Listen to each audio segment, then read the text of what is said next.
السلام عليكم ورحمة الله وبركاته. حبايبي ان شاء الله النهاردة هنعمل مع بعض طريقة بطاطس مقرمشة وجميلة جدا زي اللي بناكلها بره في محلات كنتاكي وماكدونالدز ومحلات الوجبات الجاهزة. هنعملها مع بعض في البيت بطريقة سهلة وان شاء الله طعم جميل جدا هيعجب كل الولاد. يلا بينا نخش على الفيديو على طول ونشوف هنطبقها ونعملها مع بعض ازاي. ازيكم يا حبايبي، عاملين ايه؟ يا رب تكونوا جميعا بألف خير يا رب.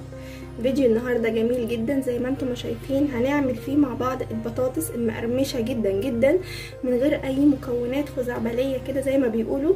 البطاطس المقرمشة اللي احنا بناكلها بره في محلات الفاست فود ماكدونالدز كنتاكي، والولاد بيبقوا هيتهبلوا عليها ويقولك يا مامي اعمليها لي في البيت، انا عايزة اخرج بره عشان انتي بتعمليها مش بنفس المكونات او بيكون مش نفس الطعم.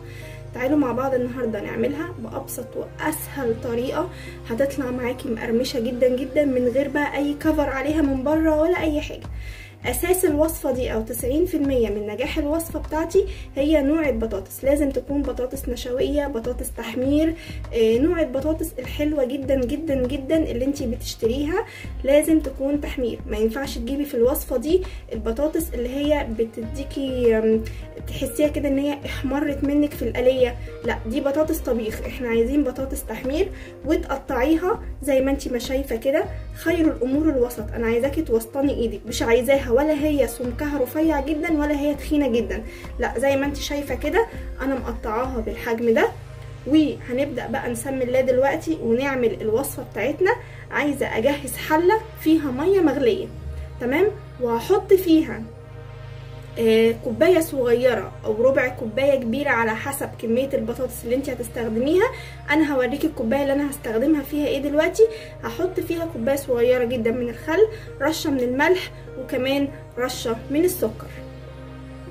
زي ما انتم شايفين انا هنا جهزت الحله بتاعتي.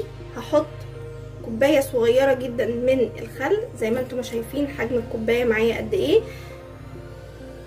وكمان هحط رشة من السكر او مقدار معلقة، وهحط الملح بتاعي. طبعا الملح كأنك بتملحي الحاجة بتاعتك، يعني انا هحط كده اهوت مقدار معلقتين او معلقتين ونص من الملح. طبعا زي ما انتم شايفين المعلقة صغيرة. هحط الحلة دي تغلي على النار، واول ما تغلي هنزل بالبطاطس بتاعتي مدة دقيقتين اللي هي قلبة والتانية، وهروح مطلعه البطاطس. واول ما هطلع البطاطس في مكون حاجة مهمة جدا هقول لكم عليها هنعملها ايه مع بعض. دلوقتي يا حبايبي انا حطيت البطاطس بتاعتي على النار، وفي الاثناء دي انا حضرت طبق زي ما انتم شايفين فيه مية متلجة. المية المتلجة ديت تكون ازازة تكوني حطاها في الفريزر، او لو عندك تلج كمان عشان يساعد على ان المية تبقى ساقعة يبقى ياريت. الهدف من الخطوة دي ايه؟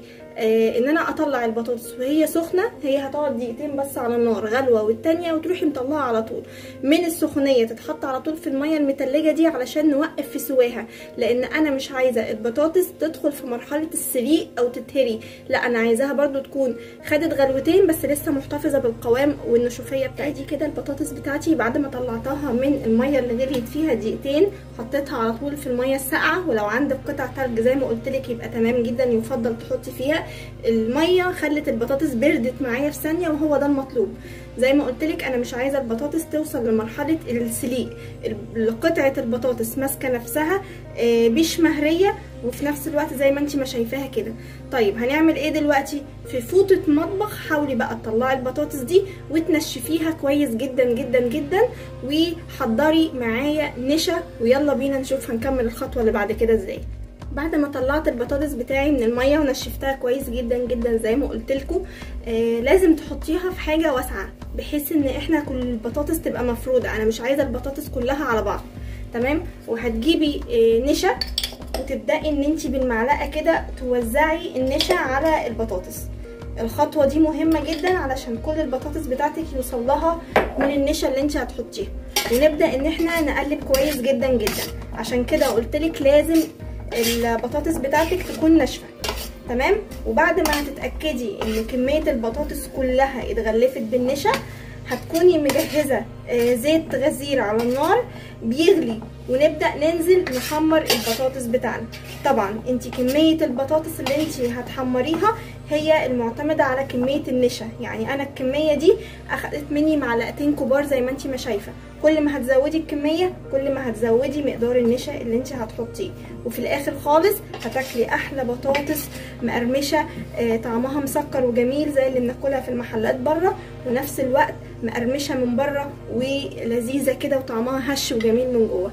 نبدأ بقى ان احنا نسخن الزيت على النار ونحمرها، واوريكم النتيجة النهائية بتاعت البطاطس بتاعتنا عاملة ازاي.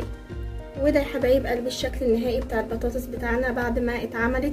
هي بطاطس سهله ما فيهاش اي حاجات افتكاسات، بطاطس جميله جدا زي اي حد بياكلها بره، بس احنا عملناها في البيت. قدمت معاها صوص كاتشب على مايونيز. البطاطس زي ما انتم شايفين مش عارفه سامعين ولا لا، مقرمشه جدا، الطعم جميل، طعم مختلف عن البطاطس العاديه اللي احنا بنحمرها. لا، طعم الخل والسكر فيها جميل جدا. قدمي معاها بقى اي حاجه. انا قدمت معاها صوص كاتشب على مايونيز. انتي تقدري تحطي التوابل بتاعت كنور، تقدري تحطي توابل من عند العطار اللي هي بتاعت النكهات المتاحه عندك، اعمليه. حتى لو هتقدميها كده ياكلوها كسناكس بسيطه في وسط الوجبات او في العشاء بالليل، يقعدوا كده يقزقزوا فيها، طعمها حلو جدا. اتمنى تجربيها، الولاد هيفرحوا بيها جدا جدا بدل ما بتجيبوها من بره غاليه. ان شاء الله تعجبكم وتنول رضاكم.